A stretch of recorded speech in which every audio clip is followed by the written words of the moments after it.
Everybody, JC here with another T&I toy review. And today we're going to take a look at the new DC Collectibles 7-inch scale Batman Arkham Knight Man-Bat figure. Now this figure comes packaged in the same style of window box packaging we've seen with the other Arkham Knight figures from DC Collectibles. However, because of the wings of the figure, the packaging is much wider than what we typically see. So the box on this one measures about 14 inches in length. But we've got the same style with the borders that look like Batman's costume. You've got the Batman Arkham Knight logo down below, and you've got the figure clearly displayed with the name off to the side, and it tells us this is figure number 11 in the series.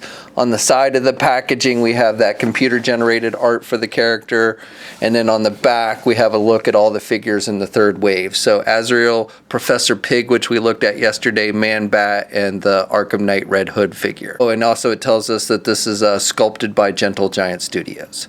Okay, so let's get this open and take a look at what's inside. Okay, so here's a look at the figure outside of the packaging. Now, I should note that even though this figure does come in a larger package than the regular figures, it does cost the same amount. At my comic book shop, these run about $25 each, so it's not more expensive even though the packaging is bigger than the other figures. Now, the figure does not come with any kind of accessories. You'd basically just get the figure. I would have liked to have seen something like the serum gun that Batman uses to inject Man-Bat with the cure in the video game. I think it would have been cool if they had included something like that with the figure. But the detailing on this figure I think is very nice. Now this version of Man-Bat is to me much more, almost looks more like a zombie type bat than the traditional Man-Bat that I'm used to seeing like in the animated series and stuff. But definitely some nice sculpting detail on this figure. In the game, basically Batman, you see him flying around a lot, and Batman has to glide out and tackle him and inject him with a serum a couple times to basically knock him out and cure him of the Man-Bat disease that he suffers from. So the figure itself, again, has very nice detailing and sculpting and looks true to what we see in the game. You've got these little things that are attached to him, the serum, I think these are serum things, and you've got these little wires that hang out from it, and you want to be careful. I mean, they're on there pretty tight, but you don't want to pull them too much because I could see you could possibly pull them off. And then you've got but it's a cross between paint and sculpting with like some of these looks like tape and stuff for more like wires on his arms. It's painted white, but you can actually feel it looks like they've also sculpted it a little bit. Again, you have it over here on his arm, and this one's definitely sculpted, and you've got a little bit of silver. Got some where his skin is kind of torn, so you've got some red tissue showing here on his chest, which is pretty nice. I'm not sure what this wire is supposed to be on his head. It's like plugged into his nose. So again, I don't know if this is something like where they were injecting him with the serum that turned him into Man-Bat. And the wire is somewhat flexible, and it's just a gray color. I like the sculpting on the face with the ears. He's got these very big giant bat ears, and then I like the mouth. You can see his teeth, and his mouth is sculpted so it's wide open, and his eyes are kind of whited out. And you've got some red paint wash up here on the forehead, which looks pretty good. You can have some more red wash here. The wings themselves, he doesn't have a lot of articulation. We'll go over the articulation on the figure, but no elbow joints or anything. The wings themselves are sculpted with that kind of vinyl material like we see with capes and stuff.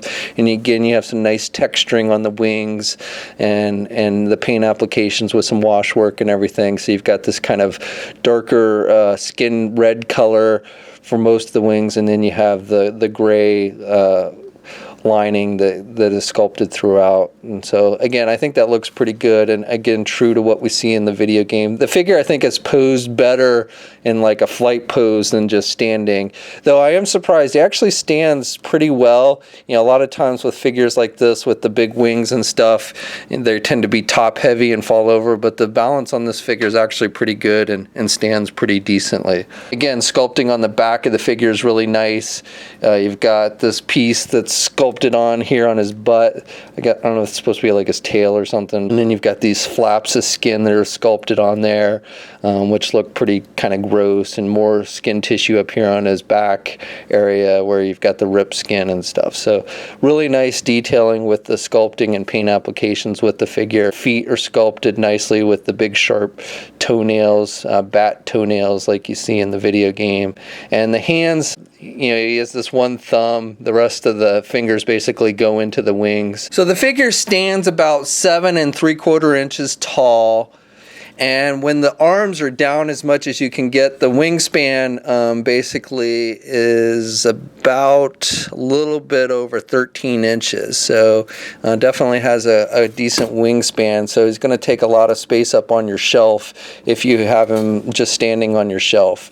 Now when you do the wings out, basically straight out, that actually puts the wingspan closer to 14 inches in width. Comparison with the Arkham Knight Batman figure, and you can see the Man-Bat is taller than Batman. So articulation on this figure is somewhat limited, primarily due to the wings. I also don't really like that he can't do his head back as much for flight poses. That's a little disappointing.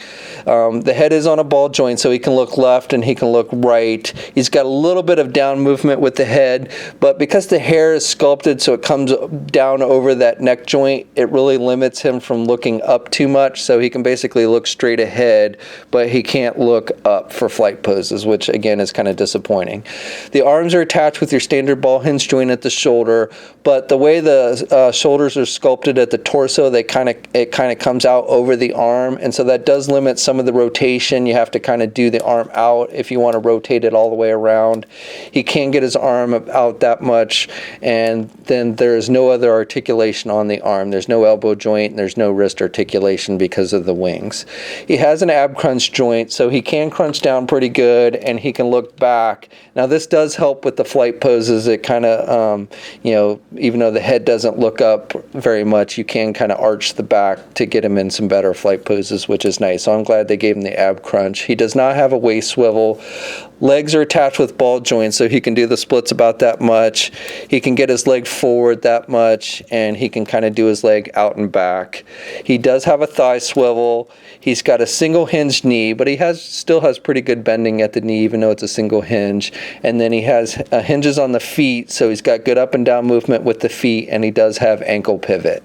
And then no peg holes on the bottom of the feet for this one. So that's my review. Overall, I really like the sculpting and paint applications on this figure. I think DC Collectibles did a really nice job with that. The articulation is a little bit limited. I would have definitely liked to see the head look back more for better flight poses. But otherwise, I think this is a nice figure, and they've done a good job with capturing the likeness of the figure from the video game. Now, this figure is out on shelves now. It's at comic and specialty shops along with the Azrael and the Professor Pig figure. We looked at Pig yesterday, and I'll look at Azrael probably tomorrow, so be sure to check back for that. We'll have a full gallery of images up at toynewseye.com. There's a link in the description below. And as always, leave a comment. Let us know what you think. If you're so inclined, please like the video. And if you haven't already, please subscribe. And until next time, I'll catch you later.